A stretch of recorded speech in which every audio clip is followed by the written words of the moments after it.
नमस्कार, welcome to career एजुनेस्ट। और आज के इस क्लास में हम डिस्कस करने वाले हैं दोस्तों बीकॉम सेमेस्टर सेकंड ईएफएम जो पेपर है Indian banking and financial system के वो इम्पोर्टेंट क्वेश्चंस जो एग्जाम में आपको बहुत ज़्यादा हेल्प करेंगे। और आज के इस वीडियो में हम पूरी बैंकिंग का जो पेपर है यानी कि जो पूरा ईएफएम है उसके यूनिट वाइज इंपॉर्टेंट क्वेश्चंस को हम यहाँ पे लेकर आए हैं। तो चलिए करते हैं शुरुआत फर्स्ट यूनिट से।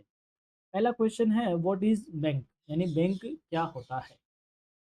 A bank is a financial institution that accepts deposits from the public and provides loan and other financial services to individual and businesses.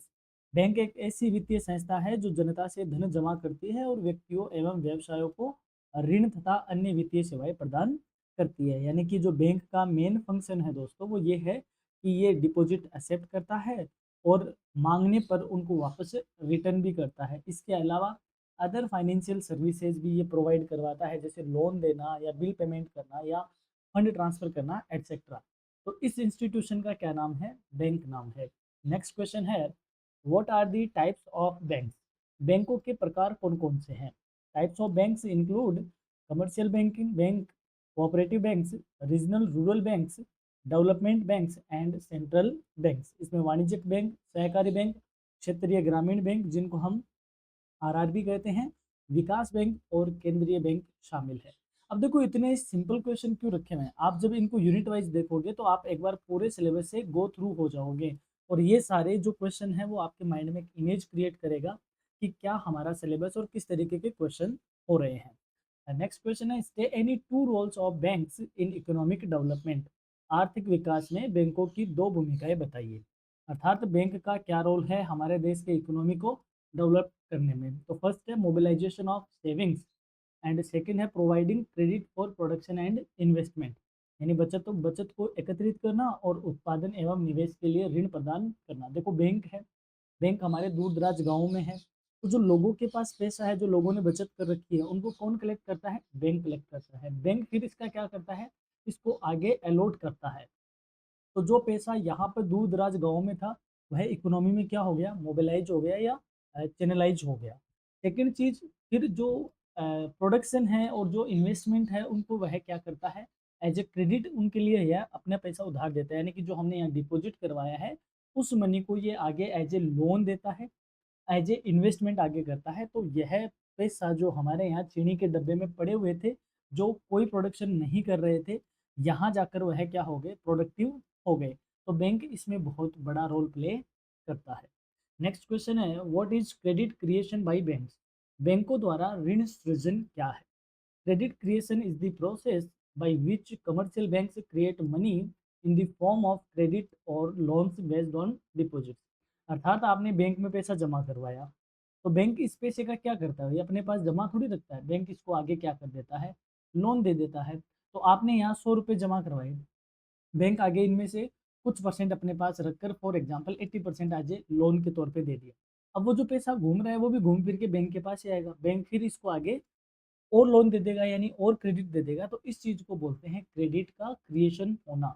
अर्थात ऋण सृजन वह प्रक्रिया है जिसमें वाणिज्यिक बैंक जमाओं के आधार पर ऋण या उधारी के रूप में धन का क्या करते हैं? निर्माण करते हैं। यानी यहाँ पर बैंकों के पास डिपॉजिट जमा हुए, उन्होंने उसको लोन दिया, लोन से क्रेडिट फिर आगे जनरेट होती है और फिर इस हिसाब से उनका जो डिपोजिशन है वो और ज़्यादा इंक्रीज होता है। इसको कहते हैं क्रेडिट क्रिएशन। नेक्स्ट क्वेश्चन है mention any to objectives of the RBI, यानी भारतीय रिजर्व बैंक के कोई दो उद्देश्य बताइए। पहला है to regulate the issue of currency, यानी कि मुद्रा निर्गमन करना या उसको नियंत्रित करना। Second to ensure monetary stability in the country, देश में मौद्रिक स्थिरता बनाना और उसको सुनिश्चित करना। अर्थात हम ये कहे कि जो बैंक है उस बैंकिंग सिस्टम को क्या करना? रेगुलेट करना और हमारे जो इकोनॉमी है उसमें प्राइस को स्टेबल करना, यानी प्राइस स्टेबिलिटी करना, यानी मौद्रिक जितने भी काम है उनको एक तरीके से स्टेबल करना, स्टेबलाइजेशन करना है, वो काम किसका है? आरबीआई का है। इसके अलावा आरबीआई के बहुत सारे ऑब्जेक्टिव है, बहुत सारे इसके काम है, हमने डिटेल क्लास इसकी अलग से रिकॉर्ड कर रखी है। What is the organizational structure of RBI. RBI की संगठनात्मक संरचना क्या है? RBI is governed by a central board of directors appointed by the government of India, including a governor, deputy governors and other members. RBI Bharat सरकार द्वारा नियुक्त केंद्रीय निदेशक मंडल द्वारा संचालित होता है, जिसमें एक गवर्नर होता है, उप गवर्नर होते हैं और अन्य सदस्य होते हैं। ये आरबीआई का ऑफिशियल स्ट्रक्चर है, जिसमें ऊपर ऊपर गवर्नर है, फिर डिप्टी गवर्नर है, एग्जीक्यूटिव डायरेक्टर्स है, प्रिंसिपल चीफ, जनरल मैनेजर है, ऐसे करके इसमें आते हैं और फिर यहाँ आके सपोर्टिंग स्टाफ आता है। तो आरबीआई का एक इस तरीके का आपको क्या देखने को मिलता है, ऑर्गेनाइजेशन स्ट्रक्चर देखने को मिलता है। अब बात करें आरबीआई के ऑफिशियल ऑर्गेनाइजेशन स्ट्रक्चर की, जिसमें आरबीआई के वर्तमान जो गवर्नर है वो कौन है, संजय मल्होत्रा साहब है। तो ये आपके लिए इंपॉर्टेंट है, जो आपका पार्ट ए है उसमें आपसे यही क्वेश्चन पूछा जाएगा, who is the governor of the RBI, यानी present governor of the RBI.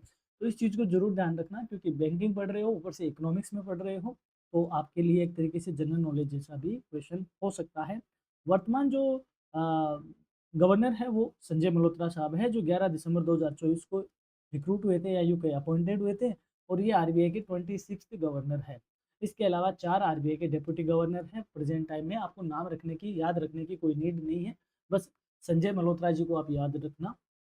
Next question है, what are the functions of RBI. RBI के कार्य बताइए, कोई दो कार्य बताओ। तो पहला है इशू ऑफ करेंसी नोट्स, यानी मुद्रा नोटों का निर्गमन करना। Regulation of credit and monetary policy, ऋण और मौद्रिक नीति का क्या करना, नियंत्रण करना। अब आरबीआई की आप डिटेल क्लास देखना चाहते हो तो मैं आपको रिकमेंड करूंगा कि हमारी एक जो आरबीआई की क्लास है, आप इस क्लास को जरूर देखिए। हमारी एक बैंकिंग की प्लेलिस्ट है, उसमें बैंकिंग की कुछ क्लासेज अपलोड है। इस क्लास को देखने के बाद आपको आरबीआई के बारे में कुछ और पढ़ने की नीड नहीं पड़ेगी। इसका लिंक मैं डिस्क्रिप्शन में आपको दे दूंगा। अगला क्वेश्चन है, what is credit control by RBI. RBI द्वारा ऋण नियंत्रण क्या है। इसको ऋण नियंत्रण नहीं बोला जाता है, इसको ध्यान रखना है, इसको बोला जाता है साख नियंत्रण। ऋण में और साख में थोड़ा सा डिफरेंस है, बारीक सी लाइन है, तो इसको हम साख नियंत्रण कहेंगे। Credit control refers to the RBI's method to regulate the flow of credit in the economy through quantitative and qualitative tools. साख नियंत्रण से तात्पर्य है आरबीआई द्वारा अर्थव्यवस्था में साख के प्रवाह को मात्रात्मक व गुणात्मक उपकरणों द्वारा नियंत्रित करना। आप इसको यूँ समझो, ये आपसे पूछ रहा है मौद्रिक नीति के बारे में, कि आरबीआई जो क्रेडिट कंट्रोल करता है वो किसके थ्रू करता है, वो करता है मॉनेटरी पॉलिसी यानी मौद्रिक नीति के द्वारा। और मॉनेटरी पॉलिसी के दो टाइप्स होते हैं, या यूँ कहे दो टूल्स होते हैं, एक होते हैं क्वांटिटेटिव और एक होते हैं क्वालिटेटिव। क्वांटिटेटिव जो हमारी जो क्रेडिट है मार्केट में, जो मनी सप्लाई है, उसको डायरेक्ट क्या करते हैं, इफेक्ट करते हैं, और क्वालिटेटिव इनडायरेक्टली इफेक्ट करते हैं। तो इनको हम डायरेक्ट और इनडायरेक्ट टूल्स भी कह सकते हैं। हालांकि आपके सिलेबस में डायरेक्ट मॉनेटरी पॉलिसी नाम नहीं लिखा हुआ है, बट आपके सिलेबस में क्रेडिट कंट्रोल लिखा हुआ है, तो क्रेडिट कंट्रोल का मतलब भी मॉनेटरी पॉलिसी ही होता है। तो आपको इसके बारे में भी जानना जरूरी है। नेक्स्ट क्वेश्चन है, mention any to credit control tools used by RBI. RBI द्वारा उपयोग किए जाने वाले दो शाख नियंत्रण उपकरणों को बताइए। तो सीआरआर यानी कैश रिजर्व रेशियो, यानी नगद आरक्षित अनुपात, रेपो रेट, इसके अलावा बैंक रेट, इसके अलावा रिवर्स रेपो रेट, इसके अलावा स्टेचुटरी लिक्विडिटी रेशियो, इसके अलावा ओपन मार्केट ऑपरेशन, इसके अलावा आप एमएसएफ, कई सारे ऐसे मेजर्स हैं जो आरबीआई क्या करता है, यूज करता है। नेक्स्ट क्वेश्चन है, what is the banking regulation act 1949। Banking नियमन अधिनियम 1949 क्या है। यानी देखो, बैंक है, आप अगर बैंक बनाना चाहते हो तो आप कहीं ना कहीं तो उसको एफिलेट करोगे या रजिस्टर्ड करोगे, तो अब आपका जो बैंक है वह किस एक्ट के अंडर रेगुलेट होगा। वह एक्ट कौन सा है, Indian banking regulation act 1949। It is a legislation that regulates all banking firms in India and provides guidelines for their functioning and management. यह एक विधि है या फिर एक यूं कई विधान है, इसको विधान कह सकते हैं, जो भारत में सभी बैंकिंग कंपनियों को क्या करती है, नियंत्रित करती है और उनके संचालन व प्रबंधन के लिए दिशा निर्देश जारी करती है। That is banking regulation act 1949। बात करते हैं what is the RBI act 1934। RBI अधिनियम 1934 क्या है। देखो दोस्तों, आरबीआई की जो स्थापना है वो कब हुई थी, 1 अप्रैल 1935 को स्थापना हुई थी। तो जब कोई भी ऐसी बॉडी बनती है तो कहीं ना कहीं उसका क्या आता है, बिल आता है, जो बाद में जाके एक्ट बनता है। तो आरबीआई का एक्ट कब आया था, 1934 में पास हो गया था या पारित हो गया था। तो आरबीआई जिस एक्ट के थ्रू रेगुलेट होता है that is RBI act 1934। The RBI Act 1934 provides the legal framework for the establishment and functioning of the Reserve Bank of India. RBI अधिनियम 1934 भारतीय रिजर्व बैंक की स्थापना और उसकी कार्य प्रणाली के लिए कानूनी ढांचा प्रदान करता है। तो आरबीआई जिस एक्ट के अंदर रेगुलेट होता है वह आरबीआई एक्ट कहा जाता है। नेक्स्ट क्वेश्चन है, what is the banker customer relationship, यानी बैंकर ग्राहक संबंध क्या है। आप जिस बैंक में आपने खाता खुलवाया है वह आपका बैंकर है और आप उसके क्या हो, कस्टमर है। तो आप दोनों में जो रिलेशन होगा उसको कौन सा रिलेशन बोलते हैं, बैंकर कस्टमर रिलेशनशिप बोलते हैं। It refers to the legal and financial relationship between a bank and its customer based on trust and contractual obligations. ये एक बैंक और उसके ग्राहक के बीच कानूनी और वित्तीय संबंध को बताता है जो कि विश्वास और संविदात्मक, यानी जो अपने बीच कॉन्ट्रेक्चुअल बातें होती है उन पर ये क्या होता है, आधारित होता है। यानी कि हम बैंक के कस्टमर हैं, बैंक हमारा बैंकर है। हमारे दोनों के जो फाइनेंशियल रिलेशन है वो हमारे पहले से एक प्री डिसाइडेड कॉन्ट्रैक्ट के बीच या एक ट्रस्ट के बिहा पे होता है, क्योंकि हम हमारा पैसा उनके पास जमा करवा रहे हैं, दैट इज द ट्रस्ट। तो इस तरीके का जो रिलेशनशिप होता है वो कहीं ना कहीं लीगल है। जो हमारे बीच इन रिलेशनशिप को डिफाइन करता है उसको हम कहते हैं बैंकर कस्टमर रिलेशनशिप। अब फर्स्ट यूनिट से बनने वाले लॉन्ग आंसर टाइप क्वेश्चंस को देख लेते हैं जो एग्जाम में आपके लिए इंपॉर्टेंट है। और हाँ, ये सारे क्वेश्चन मैंने प्रीवियस ईयर के जो क्वेश्चन पेपर्स हैं, हालांकि आप कहोगे कि सर हमारी तो एग्जाम पहली बार ही लग रही है, सेकंड सेम की पहले लगी थी वो 120 मार्क्स की लगी थी, उसका पैटर्न थोड़ा सा डिफरेंट था। मैंने उसको भी स्टडी किया है और उससे पहले जो बैंकिंग के क्वेश्चन होते थे मैंने उनको भी स्टडी किया है और उनको स्टडी करके मैंने कुछ क्वेश्चन निकाले हैं जो आपके लिए एग्जाम में इंपॉर्टेंट हो सकते हैं। तो पहला क्वेश्चन है, explain the meaning types and functions of A bank in detail.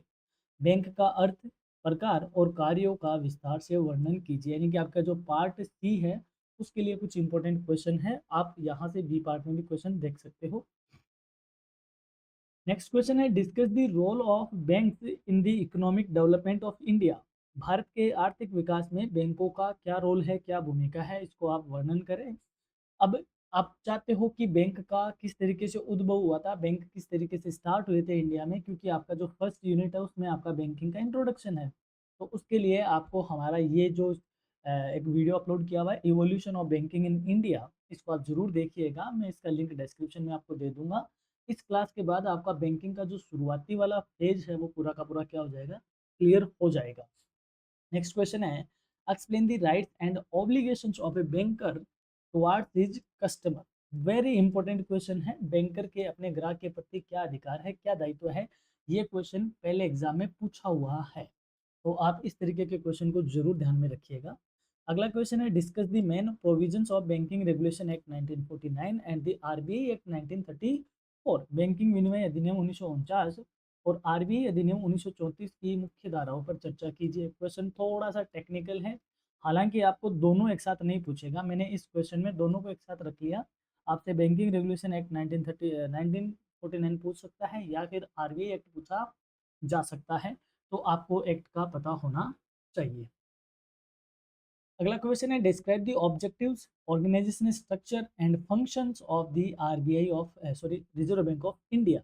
Reserve Bank of India के उद्देश्य, उसकी संगठनात्मक संरचना और कार्यों का वर्णन कीजिए। आपसे देखो ये बहुत कम पूछा जाता है, ऑर्गेनाइजेशनल स्ट्रक्चर, ऑब्जेक्टिव और फंक्शन कई बार पूछा हुआ है और ये क्वेश्चन इंपॉर्टेंट है। डिटेल क्लास के लिए मैं आपको रिकमेंड करूंगा, आरबीआई को आप जरूर देखो। एक क्वेश्चन हो रहा है, explain the credit control measures used by RBI. RBI द्वारा प्रयुक्त साख नियंत्रण उपायों की व्याख्या कीजिए। How do they affect the Indian economy, और ये भारतीय अर्थव्यवस्था को कैसे प्रभावित करते हैं। ये क्वेश्चन इंपॉर्टेंट आप लगा लो, आपके सिलेबस में क्रेडिट कंट्रोल लिखा हुआ है, इस सिलेबस में इस क्वेश्चन के आंसर में आपको मॉनेटरी पॉलिसी की बातें करनी है।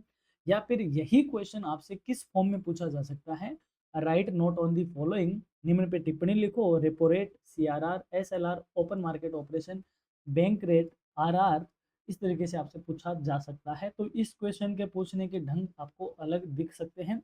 और ध्यान रखिएगा, शेखावाटी यूनिवर्सिटी में इस तरीके के क्वेश्चन अक्सर बैंकिंग में पूछे गए हैं, तो ये पैटर्न आपको जरूर मालूम होना चाहिए। अब बात करते हैं, क्योंकि आप करियर एजुनेस्ट के साथ जुड़े हुए हो, कुछ टिप्स की बात करते हैं जो एग्जाम में आपके लिए हेल्पफुल रहेगी। क्योंकि देखो दोस्तों, आपका जो पार्ट ए है, आप हमने बैंकिंग का प्रीवियस क्वेश्चन पेपर अपलोड कर रखा, आप उसमें देखिए। पार्ट ए में ऑलमोस्ट क्वेश्चन क्या पूछे गए थे, फुल फॉर्म वाले पूछे गए थे, तो आपको फुल फॉर्म का पता होना चाहिए। आरबीआई का मतलब reserve Bank of India, SLR statutory liquidity ratio यानी वैधानिक तरलता अनुपात, सीआरआर कैश रिजर्व रेशियो यानी नगद कोषानुपात, एनपीए नॉन परफॉर्मिंग असेट्स ये आपके आगे आएगी, सीबीएस यानी core banking solution, RTGS real time gross settlement, NEFT की बात करें national electronic fund transfer, IFSC Indian financial system code. ये कुछ आपको इम्पोर्टेंट फुल फॉर्म है यहाँ पे। अब बात करते हैं यूनिट सेकंड की। उससे पहले आपके लिए खास सूचना कि इम्पोर्टेंट क्वेश्चंस की सीरीज हमने ऑलमोस्ट अपलोड कर दी है और हम उसमें एक स्टेप आगे आ गए हैं, और आज से हमने बीकॉम की भी स्टार्ट कर दी है, और हम अदर सब्जेक्ट की जो मेजर पेपर है उनकी भी स्टार्ट करने की कोशिश करेंगे। आप हमें कमेंट करके ज़रूर बताइए कि आपकी क्या चॉइस है, आपका कौन सा पेपर है। कोशिश करेंगे ऑन टाइम हम आपको वो उपलब्ध करवाए। बात करते हैं सेकंड यूनिट की, जिसमें यूनिवर्सल बैंकिंग और इनोवेटिव बैंकिंग की बात होगी। पहला एक क्वेश्चन है, व्हाट इज यूनिवर्सल बैंकिंग, यानी कि यूनिवर्सल बैंकिंग क्या है। Universal banking refers to a system where banks offer a wide range of financial services like commercial banking, investment services, insurance and assets management under one roof। यानी universal banking वह प्रणाली है जिसमें bank एक ही छत के नीचे वाणिज्यिक बैंकिंग, निवेश सेवाएं, बीमा और संपत्ति प्रबंधन जैसी कई सारी वित्तीय सेवाएं प्रदान करते हो, उसको क्या बोलते हैं, यूनिवर्सल बैंकिंग। यानी कि आप किसी बैंक में गए और उस बैंक में ही आपको सारी सुविधाएं मिल गई, आप वहाँ पे कमर्शियल बैंक वाले काम भी आपके हो गए, इन्वेस्टमेंट आपको करना है वो भी हो गया, इंश्योरेंस की वो भी हो गया, और आपको कोई और एसेट्स मैनेजमेंट रिगार्डिंग कोई काम है वो भी वहाँ पर आपको मिल गया। यानी एक ही छत के नीचे कई तरीके की सुविधाएं मिलना क्या कहा जाता है, यूनिवर्सल बैंकिंग कहा जाता है। State any two features of innovative banking, यानी नवाचार बैंकिंग की दो विशेषताएं बताएं। नवाचार का मतलब होता है कुछ नया करना, नया पहले हो गया यूज ऑफ एडवांस टेक्नोलॉजी, उन्नत तकनीक का प्रयोग करना। कन्वीनियंस थ्रू डिजिटल चैनल्स, यानी डिजिटल माध्यमों के द्वारा सुविधा प्रदान करना, यानी आज से 10 साल पहले की बात करें, यूपीआई जैसी चीज आई नहीं थी मार्केट में इतनी ज़्यादा, तो लोग ज़्यादातर बैंक में जाते थे पैसा वैसा विड्रॉ करने के लिए, लोग एक्सेप्ट भी नहीं करते थे ऑनलाइन, बट आज हम यूपीआई के थ्रू सब कुछ कर रहे हैं।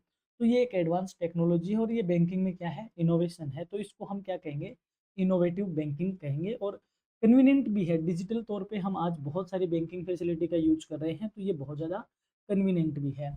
अगला है what is mobile banking. Mobile banking क्या है, यानी आपने बैंक का कोई ऐप डाउनलोड किया, उस ऐप के थ्रू आपने बैंक वाली सारी एक्टिविटी कर ली, तो इसको क्या कहेंगे, mobile banking. Mobile banking is a service that allows customers to conduct financial transactions through a smartphones application provided by their bank. Banking mobile banking सेवा एक सेवा है या एक व्यवस्था है जिसके द्वारा ग्राहक अपने बैंक के मोबाइल ऐप के माध्यम से सारे वित्तीय लेन देन कर सकता है। इस सुविधा का क्या नाम है, मोबाइल बैंकिंग। वहीं बात करें ई बैंकिंग की, तो ई बैंकिंग का मतलब होता है इलेक्ट्रॉनिक गैजेट्स के थ्रू बैंकिंग काम करना, दैट इज ई बैंकिंग। वहीं बात करें नेट बैंकिंग, नेट बैंकिंग का मतलब होता है वेबसाइट के थ्रू, बैंक की वेबसाइट के थ्रू आप जब बैंक का कोई काम करते हो, ट्रांजेक्शन करते हो, दैट इज नेट बैंकिंग। तो इसमें थोड़ा सा मामूली से अंतर है मोबाइल बैंकिंग में, नेट बैंकिंग में, ई बैंकिंग में। अब आता है question what is UPI. Important question है, पार्ट ए के लिए इस तरीके के क्वेश्चन पूछे जाएंगे। यूपीआई का पूरा नाम रखना याद, unified payments interface is a real time payment system that enables instant money transfer between two banks account using mobile phone. यह एक रियल टाइम भुगतान प्रणाली है जो मोबाइल फोन के माध्यम से दो बैंक खातों के बीच तत्काल धन स्थानांतरण की सुविधाएं प्रदान करती है।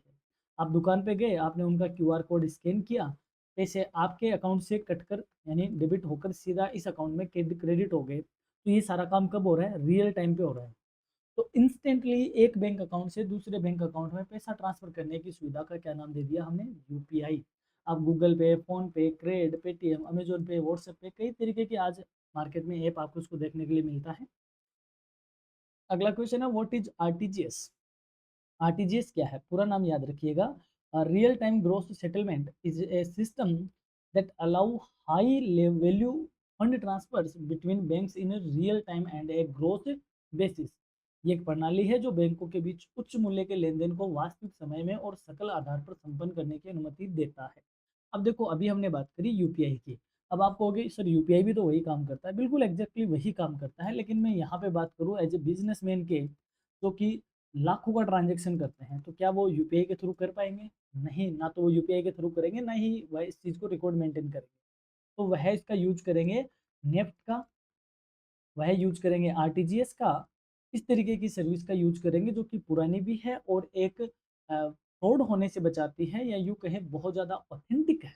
ऑथेंटिक यूपीआई भी है, बट यूपीआई छोटे पेमेंट के लिए ज़्यादा सूटेबल है, और लार्ज अमाउंट के पेमेंट में हमें आरटीजीएस नेफ्ट करना चाहिए। और आप इनको समझना चाहते हो तो हमने एक ई बैंकिंग की जो क्लास अपलोड कर रखी है यूनिट थर्ड की, स्पेशली अलग से, उस क्लास को आप ज़रूर देखिए। वहाँ पर हमने इन बातों को बहुत ही अच्छे से डिस्कस कर रखा है। आपकी सुविधा के लिए मैं यहाँ पे बता देता हूँ, आरटीजीएस, नेफ्ट और आईएमपीएस, ये इसकी टाइमिंग वही 24/7 है, चौबीसों घंटे उपलब्ध है।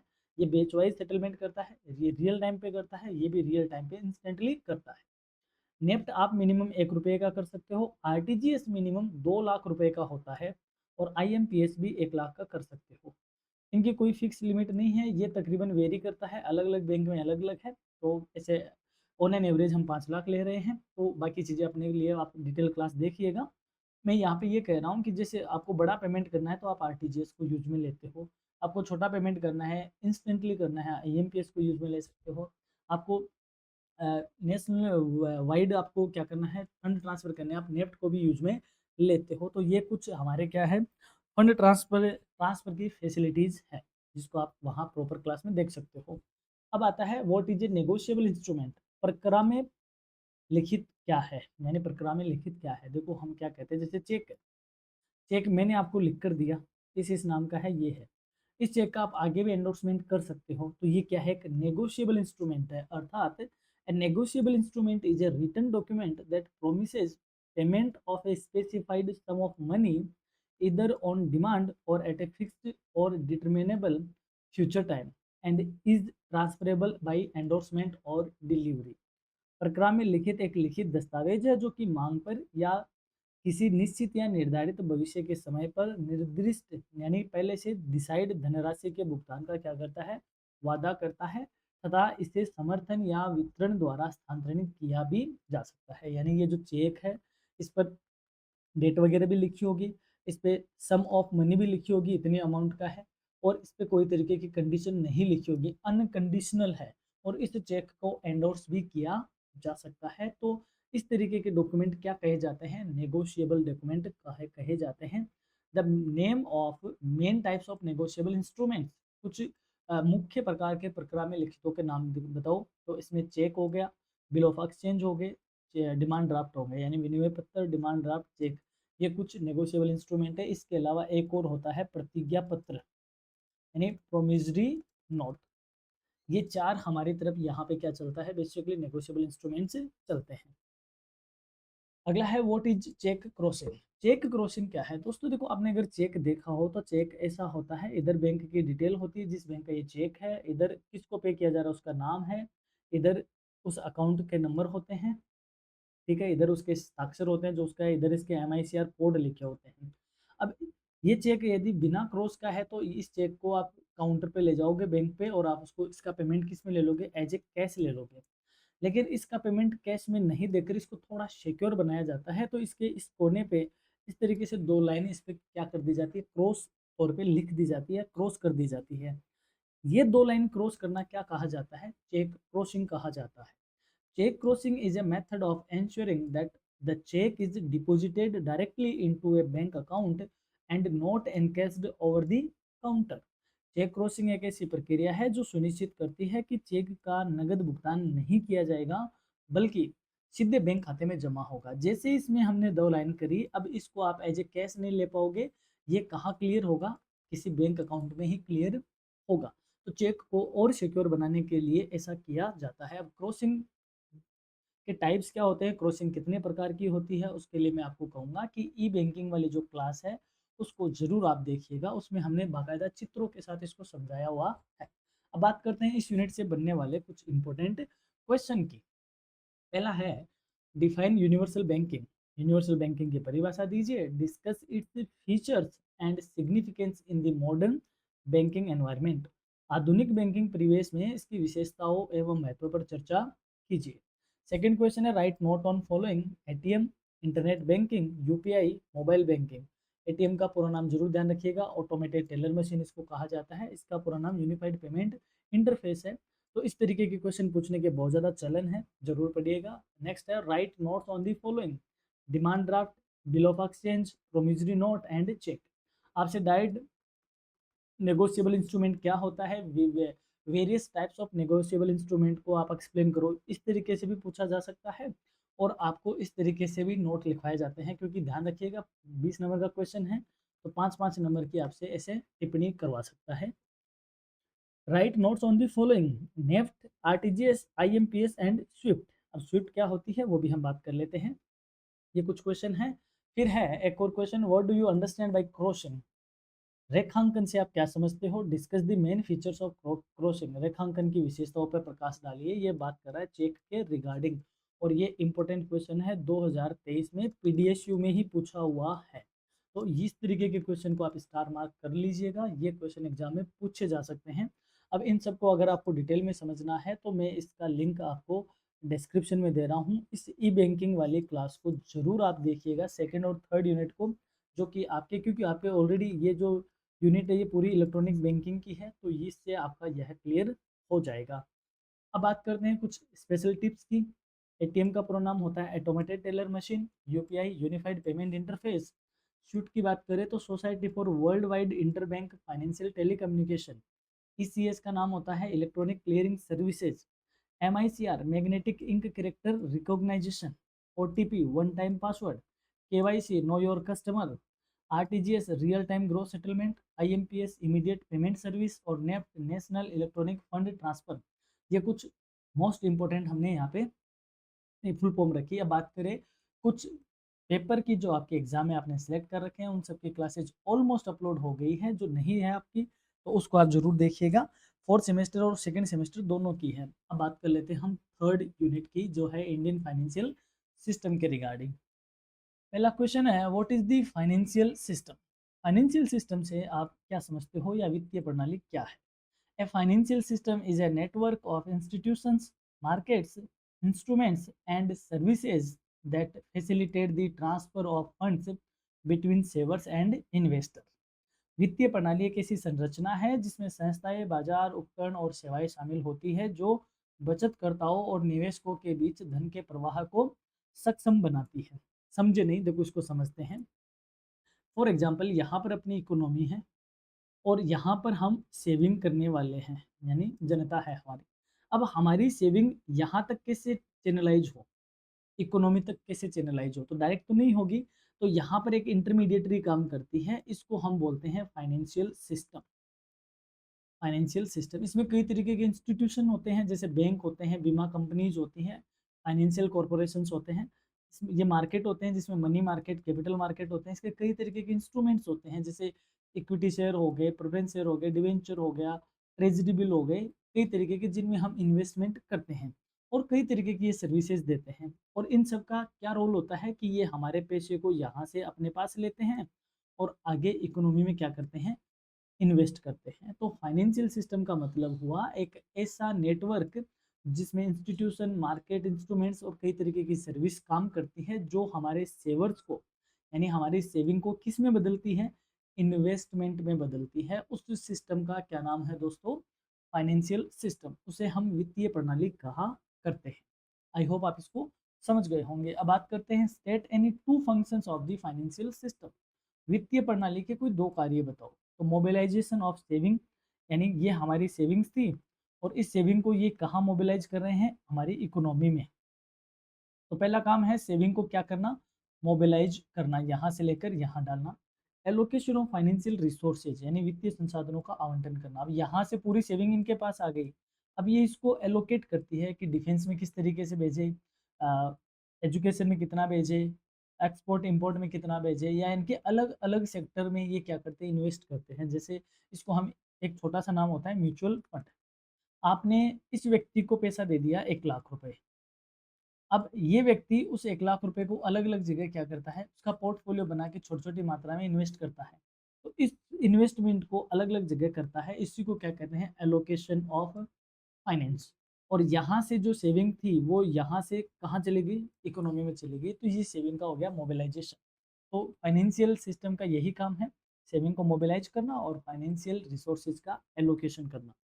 नेक्स्ट क्वेश्चन है, what are the main components of the Indian financial system. भारतीय वित्तीय प्रणाली के मुख्य घटक कौन कौन से हैं। इसमें फाइनेंशियल इंस्टीट्यूशन यानी वित्तीय संस्थाएं काम करती है, फाइनेंशियल मार्केट यानी वित्तीय बाजार होता है, फाइनेंशियल इंस्ट्रूमेंट जैसे वित्तीय उपकरण होते हैं, फाइनेंशियल सर्विसेज कई तरीके की वित्तीय सेवाएं होती है। संस्थाओं की बात करें तो इसमें बैंक है, इसमें इंश्योरेंस है, एटसेट्रा। बाजार की बात करें तो कैपिटल मार्केट हो गया और मनी मार्केट हो गया। उपकरण की बात करें तो कुछ कैपिटल मार्केट के इंस्ट्रूमेंट होते हैं, कुछ मनी मार्केट के होते हैं। वित्तीय सेवाएं यानी कि हमें कई तरीके की इसमें सेवाएं मिलती है जो फाइनेंशियल रिगार्डिंग होती है, तो वो सारे एक हमारे फाइनेंशियल सिस्टम के क्या है, कंपोनेंट है, घटक है। बट आगे, how does the financial system support economic development. वित्तीय प्रणाली आर्थिक विकास में किस तरीके से सहायक होती है। It supports economic development by channeling savings into productive investment, promoting entrepreneurship and facilitating capital formation। वित्तीय प्रणाली बचत को उत्पादक निवेश में लगाकर उद्यमिता को बढ़ावा देकर और पूंजी निर्माण के माध्यम से आर्थिक विकास में सहायता करती है।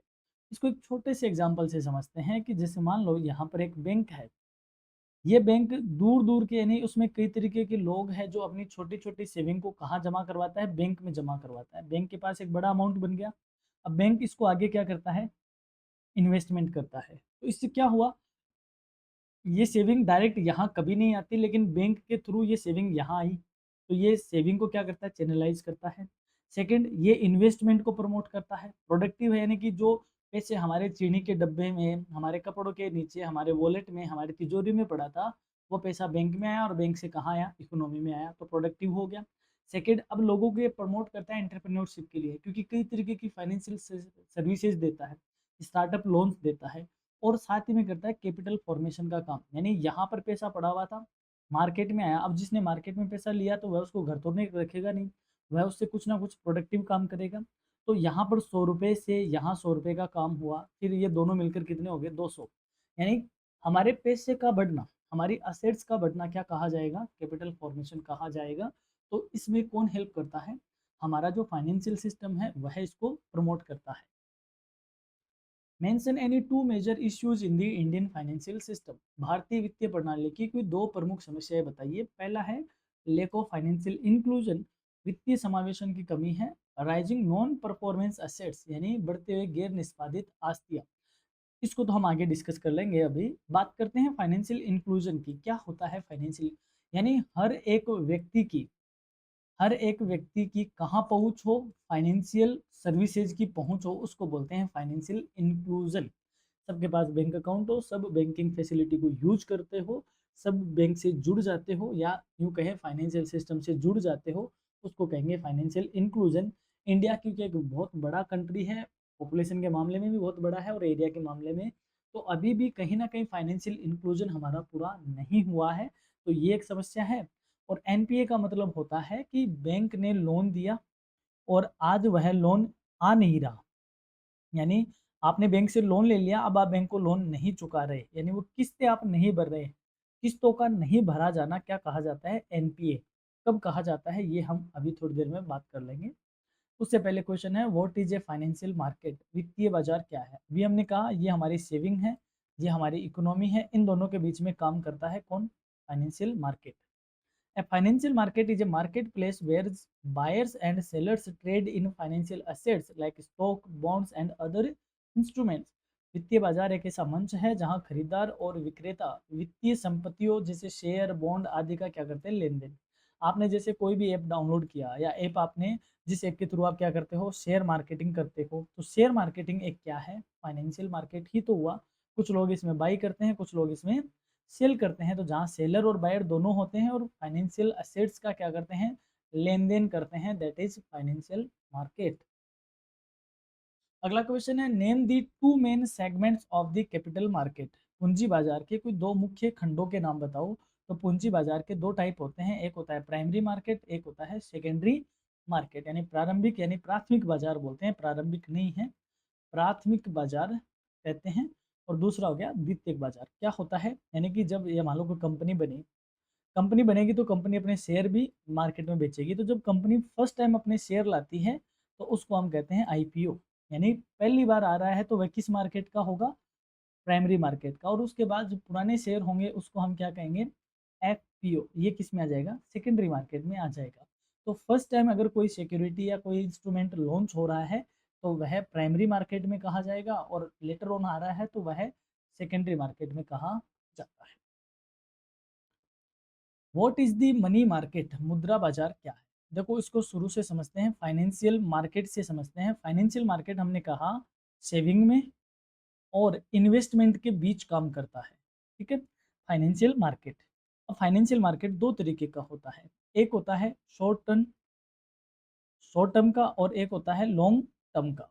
जो शॉर्ट टर्म मार्केट होता है दोस्तों उसको हम कहते हैं मनी मार्केट, जिसकी जो ड्यूरेशन है वो 1 साल होती है, यानी 365 डेज की होती है। जो मोर देन 1 ईयर का होता है उसको हम बोलते हैं लॉन्ग टर्म मार्केट, जिसका नाम होता है कैपिटल मार्केट। और कैपिटल मार्केट खुद दो तरह का होता है, प्राइमरी मार्केट और सेकेंडरी मार्केट। तो मनी मार्केट का मतलब हुआ फाइनेंशियल मार्केट का शॉर्ट टर्म वाला जो मार्केट है उसको कौन से नाम से जानते हैं, मनी मार्केट के नाम से जाना जाता है। The money market deals in the short term funds and financial instruments with high liquidity and low risk like treasury bills and call money. मुद्रा बाजार अल्पकालीन धन और उच्च तरलता तथा कम जोखिम वाले उपकरणों जैसे ट्रेजरी बिल्स और कॉल मनी से संबंधित है। अब देखो, जो रिस्क लेना चाहते हैं, इन्वेस्टर भी अलग अलग होते हैं। रिस्क लेने वाले इन्वेस्टर ज़्यादातर कैपिटल मार्केट की तरफ जाएंगे, और कम रिस्क लेने वाले किसकी तरफ आएंगे, मनी मार्केट की तरफ आएंगे। जिनको थोड़े दिन के लिए पैसा इन्वेस्टमेंट करना है वो मनी मार्केट को चूज करेगा, जो लॉन्ग लंबे टाइम तक खेलना चाहता है that is capital market investor. और मनी मार्केट शॉर्ट टर्म का होता है। अब बात करें तो मनी मार्केट को कौन रेगुलेट करता है दोस्तों, आरबीआई रेगुलेट करता है। और कैपिटल मार्केट को कौन करता है, सेबी रेगुलेट करता है। सेबी को हम आगे ही डिस्कस करने वाले हैं। State any two instruments of the capital market, पूंजी बाजार के कोई दो उपकरणों के नाम बताओ, इक्विटी शेयर्स, डिबेंचर्स। यानी कि अब ये क्वेश्चन इंपॉर्टेंट हो जाता है, आपसे जरूरी नहीं कैपिटल मार्केट का पूछे, आपसे मनी मार्केट का भी पूछा जा सकता है। तो आपसे नाम भी पूछा जा सकता है, और थोड़ा सा बड़ा करे तो आपसे इनके बारे में नोट भी लिखवाया जा सकता है। ये लो आ गया question, what is the role of SEBI in the regulation या रेगुलेटिंग कैपिटल मार्केट्स। पूंजी बाजार को विनियमित करने में सेबी की क्या भूमिका है। सेबी का पूरा नाम जरूर याद रखिएगा, security exchange board of India इसका नाम है। क्या काम करता है, आपने कैपिटल मार्केट में पैसा इन्वेस्ट किया तो आप तो हो गए इन्वेस्टर, तो आपके साथ कोई फ्रॉड ना हो, आपके साथ धोखाधड़ी नहीं हो। और इन्वेस्टमेंट को प्रमोट करने के लिए एक ऐसी इंस्टीट्यूशन है जो इसको रेगुलेट करती है, उसका नाम क्या है, SEBI. SEBI regulates the and monitors the securities market to protect investors, promote transparency and ensure fair practices। SEBI निवेशकों की सुरक्षा, पारदर्शिता को बढ़ावा देने और निष्पक्ष व्यवहार सुनिश्चित करने के लिए प्रतिभूति बाजार यानी कि पूंजी बाजार को नियंत्रित और निगरानी करता है, यानी उसको कंट्रोल या रेगुलेट करता है। कौन, सेबी रेगुलेट करता है। अब आया है question, what is NPA in the banking sector. Banking sector में एनपीए क्या होता है। एनपीए का पूरा नाम है non performing assets, refers to loan और advances for which the principal of interest payment has remained over due for 90 days और मोर। गैर निष्पादित आस्तियां वे ऋण होते हैं जिनमें मूलधन या ब्याज का भुगतान 90 दिन या उससे ज़्यादा अधिक समय तक बकाया रहता है। देखो समझो इसको, एक छोटे से एग्जाम्पल से इसको समझते हैं, बहुत ही आसान सी चीज़ है। फॉर एग्जाम्पल, आप एक बैंक के पास गए, आपने बैंक से क्या ले लिया, लोन लिया। लोन लिया और आपने आपकी किस्त बनवा ली आपने 5-5 हज़ार रुपए की। तो पहले महीने की आपकी 5 हज़ार, दूसरे महीने की किस्त भी 5, तीसरे महीने की किस्त भी 5, चौथे महीने की 5, ऐसे करके आपने किस्तें बनवा ली, ठीक है। अब देखो बैंक आपको उधार देता है। अब यहाँ पे एक दूसरी बात और कर लेता हूँ पहले। बैंक में किसी राम नाम के व्यक्ति ने क्या किया, पैसा जमा करवाया। अब बताओ ये जो पैसा राम ने जमा करवाया इस पर किसका अधिकार है, ऑब्वियस सी बात है राम का अधिकार है। इसका मतलब बैंक को इसको लौटाना पड़ेगा, तो बैंक की ये क्या है, एक लाइबिलिटी है, एक दायित्व है। वहीं बैंक किसी को क्या देता है, लोन देता है। शाम को लोन दिया बैंक ने, तो इस लोन वाली अमाउंट पर किसका अधिकार है भाई, बैंक का अधिकार है। तो लोन बैंक के लिए क्या होगी, असेट्स होगी, संपत्ति होगी, और श्याम के लिए लायबिलिटी होगी। तो हम बात कर रहे हैं लोन की। तो लोन बैंक के लिए क्या है, एक असेट्स होती है, एक संपत्ति होती है। अब ये बैंक ने आपको डिसाइड कर दिया कि आप हर महीने हमें 5,000 रुपये की किस्त दोगे। आपने इसको लोन चुकाया, पहले महीने चुका दिया, आपने दूसरे महीने चुका दिया, किस्तें चुका दी। तो जब तक ये एसेट्स परफॉर्म कर रही थी, इसका मतलब ये प्रॉपर काम हो रहा था, तो परफॉर्मिंग हो रही थी, ठीक है। आपने पहले महीने किस्त नहीं चुका, यानी कि तीसरे महीने, यानी जो तीसरे महीने की किस्त आपने बाउंस कर दी, नहीं चुका। चौथे महीने की किस्त भी आपने नहीं चुकाई, पाँचवें महीने की किस्त भी आपने नहीं चुकाई। किस्त चुकाए हुए कितने महीने हो गए, 3 महीने, तकरीबन कितने दिन, 90 दिन।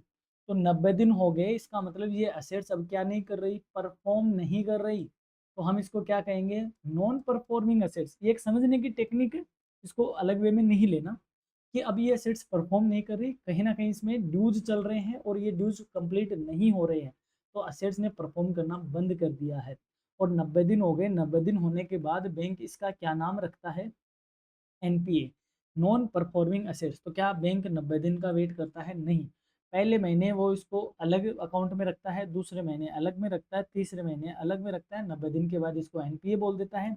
1 साल के बाद इसका नाम दूसरा हो जाता है, 2 साल बाद इसको कुछ और कहते हैं, फिर रिकवरी की प्रोसेस स्टार्ट होती है, वो एक अलग मैटर है।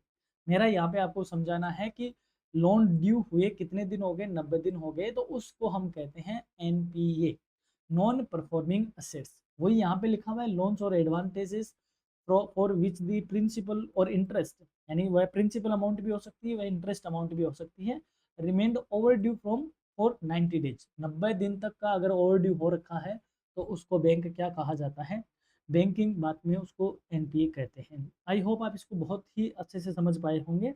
अब बात करते हैं, how do NPAs affect the banking sector. अब यदि बैंकिंग सेक्टर में एनपीए बढ़ेगा, तो ये बैंकिंग को किस तरीके से प्रभावित करेगा। तो देखो, जो लोन है बैंक का, वह आ जाना चाहिए, लेकिन उसको आए हुए कितने दिन हो गए, 90 दिन हो गए। तो बैंक का लोन रिकवरी सिस्टम क्या हो गया, यानी कि उसकी जो रिकवरी थी, या यूँ कहे बैंक जो लोन है किस्तों का आना था, वह क्या हो गया, कम हो गया। कम हो गया तो बैंक के इस पे क्या असर होगा, NPA reduce bank profitability, bank की लाभदायकता क्या हो जाएगी, कम हो जाएगी। Weaken their capital base, bank का जो पूंजी आधार है वह कमजोर हो जाएगा। And limit their lending capacity, और बैंक की जो उधार देने की क्षमता है वह भी कम हो जाएगी। दस इम्पैक्टिंग क्रेडिट ग्रोथ, जिससे बैंक की जो क्रेडिट ग्रोथ है वह क्या हो जाएगी, इम्पैक्ट होगी, कम होगी। सपोज करो आपका आपका नाम राम है, आप लोगों को पैसे उधार देने का काम करते हो।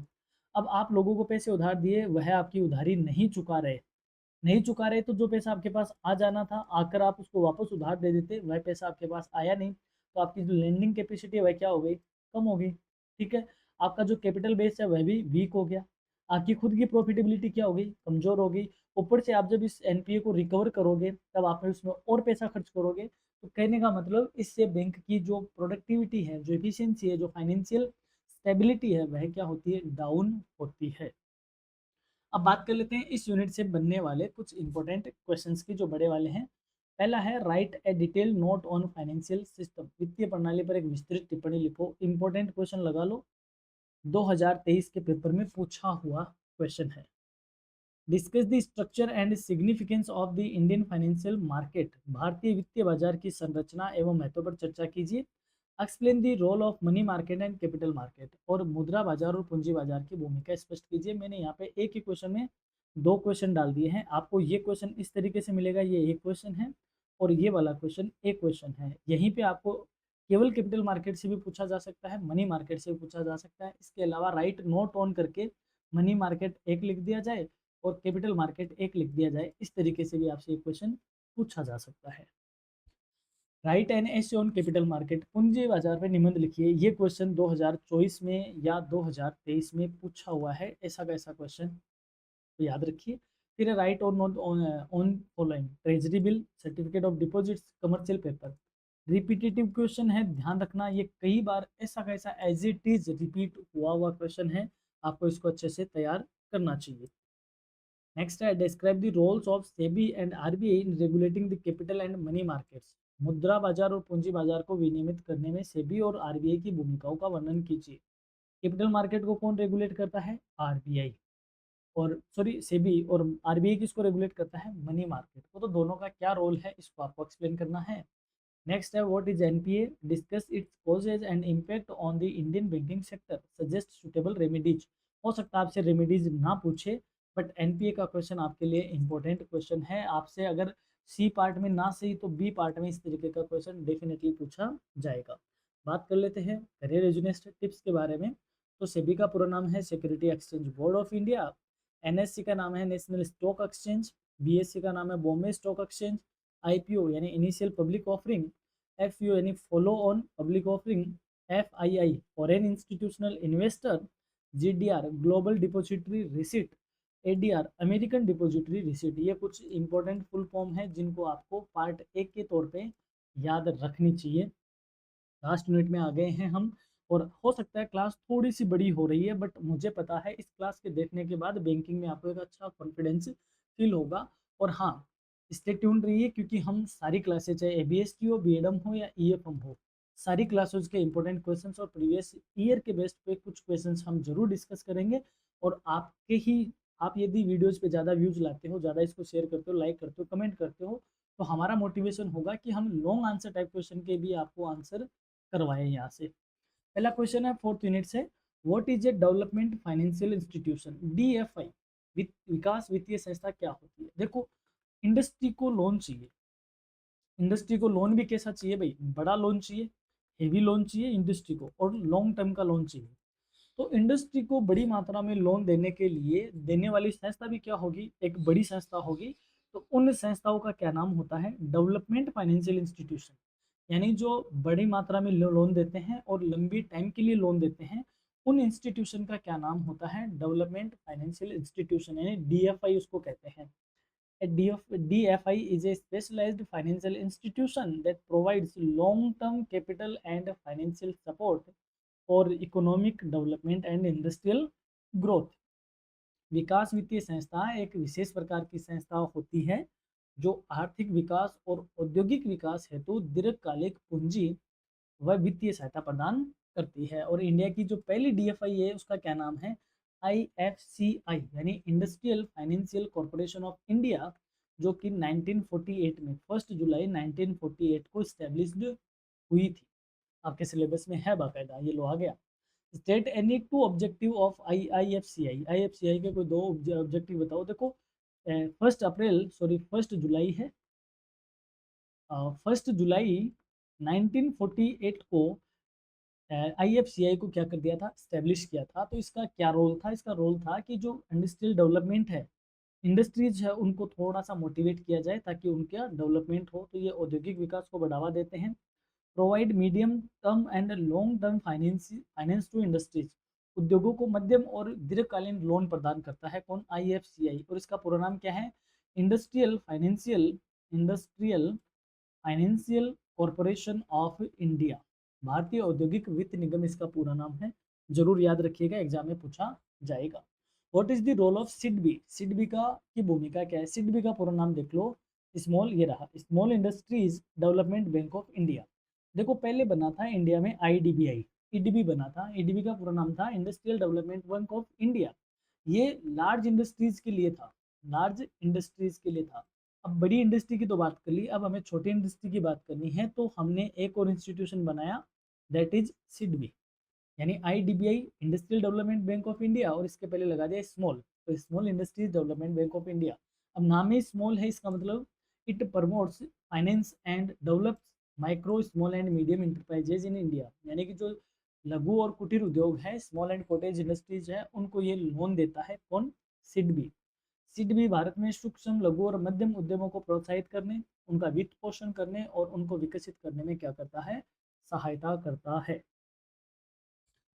What is the function of IDBI, IDBI? अब जैसे मैंने अभी डिस्कस किया तो आप इसको जान भी गए होंगे, आईडीबीआई का क्या रोल होगा? Industrial development bank of India इसका नाम है। It provides credit and financial services for industrial growth and also act as a development bank. IDBI औद्योगिक विकास हेतु ऋण और वित्तीय सहायता प्रदान करते हैं और एक विकास बैंक की तरह कार्य भी करता है। आईडीबीआई की स्थापना, दोस्तों ध्यान रखिए, फरवरी 1964 में हुई थी और ये 2006 में एक बैंक के तौर पे काम करने लग गया था। तो एक डेवलपमेंट बैंक भी है और साथ ही में ये जितनी भी जो अपनी फाइनेंशियल इंस्टीट्यूट है, इंडस्ट्रियल फाइनेंशियल इंस्टीट्यूशन है, उसका अपेक्स इंस्टीट्यूशन कौन सा है? आईडीबीआई है, उनकी शीर्ष संस्था है IDBI. Clear? Now next question, what is merchant banking? Merchant banking क्या है? देखो, आप यहाँ कंपनी खोलना चाह रहे हो, कंपनी खोलोगे तो अंडरराइटिंग होना, उसके शेयर इशू करना, किस तरीके से क्या होंगी, उन सारी बातों को आप किसी बैंक को पकड़ा दोगे कि आप करो यार ये सारे काम, हमें नहीं पता। तो इस तरीके की फैसिलिटी देने वाले बैंक को क्या बैंक कहते हैं? मर्चेंट बैंकिंग कहते हैं।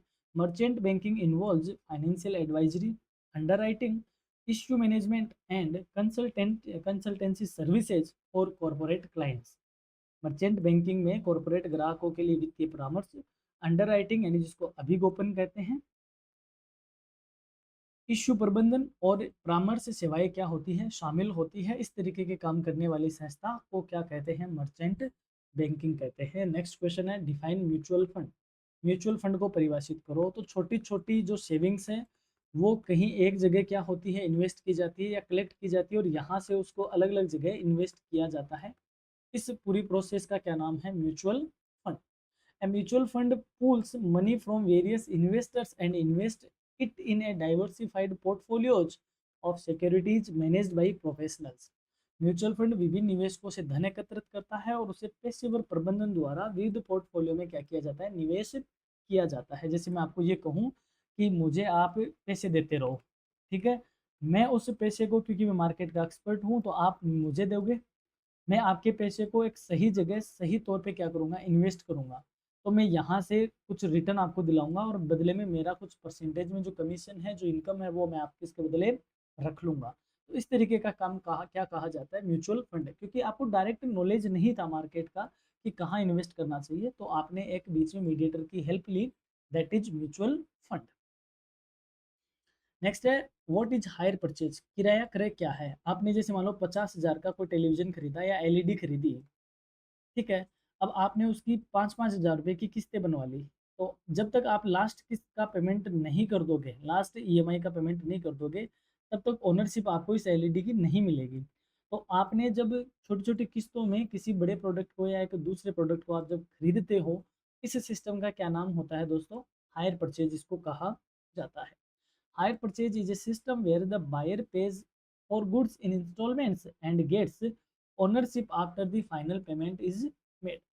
किराया क्रय एक ऐसी प्रणाली है जिसमें खरीदार वस्तुओं के लिए किस्तों में भुगतान करता है और अंतिम भुगतान के बाद उसका स्वामित्व प्राप्त करता है। उस सिस्टम का नाम है hire purchase. What is blockchain technology? Blockchain तकनीक क्या है? इंपॉर्टेंट लगा। Blockchain is a distributed ledger technology where records are maintained in a secure, tamper-proof manner across multiple computers. यानी अलग अलग कंप्यूटर्स में जो डेटा है उसको रिकॉर्ड करना, ताकि उसमें कोई टेम्परिंग ना हो, कोई उसमें छेड़खानी ना हो, कोई उसमें हैकिंग ना हो। इस सिस्टम का क्या नाम होता है? ब्लॉक चेन इसको कहा जाता है। ब्लॉक चेन एक वितरित लेखा प्रणाली है जिसमें रिकॉर्ड कई कंप्यूटरों पर सुरक्षित और छेड़छाड़ रहित तरीके से संग्रहित किया जाता है। और ब्लॉक चेन को बैंकिंग बहुत अच्छे से यूज में लेता है क्योंकि उनके डेटा बड़े सेंसिटिव होते हैं। What is bitcoin? बिटकॉइन क्या है? ये क्रिप्टो करेंसी है। Bitcoin is a decentralized digital currency that operates on blockchain technology and allows peer-to-peer transaction without intermediaries. Bitcoin एक विकेंद्रीकृत डिजिटल मुद्रा है जो ब्लॉकचेन तकनीक पर आधारित है और बिना किसी मध्यस्थ के लेन देन की क्या करता है? अनुमति देता है। तो ये पूरा का पूरा किस पे डिपेंडेंट है? ब्लॉकचेन पे है। Mention any to financial sector reforms in India. Bharat में कोई दो वित्तीय सुधारों का नाम लिखिए। तो पहला है liberalisation of interest rate, establishment of SEBI for capital market regulation. यानी कि भारत का जो वित्तीय बाजार है या वित्तीय जो सेक्टर है उसको सुधार कैसे किया गया, तो हम बात करते हैं 1992, जब हम क्या लेके आए थे? एलपीजी। एलपीजी की यहाँ पे 1991 ही है तो क्या एलपीजी आ गई थी। तो उसके बाद जो प्राइवेट बैंकिंग है उसका बहुत ज़्यादा क्या हुआ था? अ, विकास हुआ था और साथ ही में बैंकों में डिजिटलाइजेशन करने की कवायद शुरू हो गई थी। तो आफ्टर एलपीजी जितने भी रिफॉर्म हुए थे उनको हम फाइनेंशियल सेक्टर रिफॉर्म कह सकते हैं। इसमें लिबरलाइज हुई थी इंटरेस्ट रेट, सेबी जैसे इंस्टीट्यूशन की स्थापना हो गई थी जो कैपिटल मार्केट को प्रॉपर तरीके से रेगुलेट कर रहा था। इसके अलावा आप इसमें डिजिटलाइजेशन कह सकते हो और आज आप यूपीआई भी कह सकते हो। यूपीआई भी एक फाइनेंशियल सेक्टर का क्या है? रिफॉर्म है, जिसको हम फंड ट्रांसफर सुविधा कहते हैं, यानी डिजिटल फंड ट्रांसफर। तो ये कुछ सुधार है जो फाइनेंशियल सेक्टर में हुए हैं। अब बात कर लेते हैं इस यूनिट से बनने वाले लॉन्ग आंसर टाइप क्वेश्चन की। पहला है explain the objectives and functions of DFIs, यानी विकासात्मक वित्तीय संस्थानों के उद्देश्य और कार्यों की व्याख्या कीजिए। मोस्ट इंपॉर्टेंट क्वेश्चन है इस यूनिट से बनने वाला as a B Com first year के student. Write notes on following IFCI, SIDBI, ICI, IDBI. Important लगा लो, लास्ट ईयर 2024 में ही यह क्वेश्चन सेमेस्टर सेकंड में पूछा हुआ है, इसी तरीके का क्वेश्चन। अब वहां पूछा है इसका मतलब ये नहीं आपको नहीं पूछा जाएगा, पूछा जा सकता है, शक्ल बदल दी जाएगी। What is venture capital? Venture capital क्या है? Discuss its significance and role in economic development, इसके महत्व और आर्थिक विकास में इसकी चर्चा करें। Write notes on the following, hire purchase क्या है, लीजिंग क्या है, ठीक है। एक निश्चित समय तक अपनी संपत्ति किसी और को यूज करने के लिए देना क्या कहा जाता है? पट्टा देना कहा जाता है। हायर परचेज किस्तों में पेमेंट करना और लास्ट किस्त पेमेंट करके ओनरशिप लेना क्या कहा जाता है? हायर परचेज कहा जाता है। नेक्स्ट है right A detail note on bitcoin, blockchain and crypto currency. Bitcoin, blockchain और क्रिप्टो करेंसी पर विस्तृत टिप्पणी लिखो। ऐसा क्वेश्चन आ सकता है बट कम चांस है बीकॉम फर्स्ट ईयर के स्टूडेंट को ऐसा क्वेश्चन देने की। Discuss the major financial sector reforms undertaken in India and their impact on the Indian financial system. Bharat में किए गए प्रमुख वित्तीय क्षेत्रीय सुधारों और उनके भारतीय वित्तीय प्रणाली पर प्रभाव की चर्चा कीजिए। ये क्वेश्चन थोड़ा सा टिपिकल लैंग्वेज में हो गया, इसको थोड़ा इजी लैंग्वेज में डेफिनेटली आपसे पूछा जा सकता है। ये मोस्ट इंपॉर्टेंट क्वेश्चन है। आपसे ये भी पूछा जा सकता है वेरियस फाइनेंशियल सेक्टर रिफॉर्म्स को क्या करो, एक्सप्लेन करो, और उनका क्या इम्पैक्ट है इंडियन बैंकिंग सिस्टम पे, वो भी आपसे पूछा जा सकता है। नेक्स्ट क्वेश्चन है define financial services and describe the features and functions of merchant banking, mutual fund and leasing. मैंने इन तीनों को एक जगह कर दिया, ये आपसे अलग अलग पूछा जा सकता है कि वित्तीय सेवाओं को परिभाषित करो, मर्चेंट बैंकिंग, म्यूचुअल फंड और लीजिंग जैसी विशेषताओं, लीजिंग की विशेषताओं व कार्यों का वर्णन करो। और आपके लिए एक इम्पोर्टेंट अनाउंसमेंट कि हर तरीके की बीकॉम के सारे सेमेस्टर, चाहे सेकंड हो चाहे फोर्थ हो, सबके लिए हम यहाँ पे सीरीज लेके आने वाले हैं। वो वेबसाइट बीएसटी हो, ईएफएम हो या बिजनेस एडमिनिस्ट्रेशन हो। अब यहाँ पे क्या डिटेल टॉपिक क्लास तो नहीं आएगी सारे पेपरों की। हमने ईएफएम के जैसे फाइनेंशियल मैनेजमेंट है फोर्थ सेमेस्टर का, उसकी कुछ क्लासेज हमने अपलोड कर रखी है, डिटेल क्लासेज है, आप उनको देख सकते हो। इसके अलावा हम सारे पेपरों की एक क्वेश्चनरी यहाँ पे लेके आएंगे, तो आप जुड़े रहिए अपने करियर रेजुनिस्ट के साथ। अब बात कर लेते हैं फोर्थ यूनिट की टिप्स की। IFCI, Industrial Financial Corporation of India, SIDBI, Small Industries Development Bank of India, ICICI, Industrial Credit and Investment Corporation of India, IDBI, Industrial Development Bank of India, IRBI, Industrial Reconstruction Bank of India, NBFC, non banking financial company corporation भी आ सकता है, DFI, development financial institution, and BTC, bitcoin. ये कुछ important full form है, ये आपको ध्यान रखनी है, एग्जाम में यहाँ से क्वेश्चन पूछा जा सकता है। और इसकी PDF आपको एज यूजुअल हमारी वेबसाइट पे मिलेगी। और कोई भी क्वेरी हो व्हाट्सएप पे आप संपर्क कर सकते हो। चैनल पे नए हो सब्सक्राइब जरूर कीजिएगा, और चैनल क्लास यहाँ तक देखिए, इसके लिए धन्यवाद। और हाँ, टू बी कंटिन्यूड, क्योंकि अभी अपनी बातें खत्म नहीं हुई है, आपको कंटिन्यू जुड़े रहना है। हम यहाँ पर आपके लिए सारी जो अपडेट्स है वो लेके आते हैं, क्योंकि हमारी प्राथमिकता है आपकी सफलता। धन्यवाद।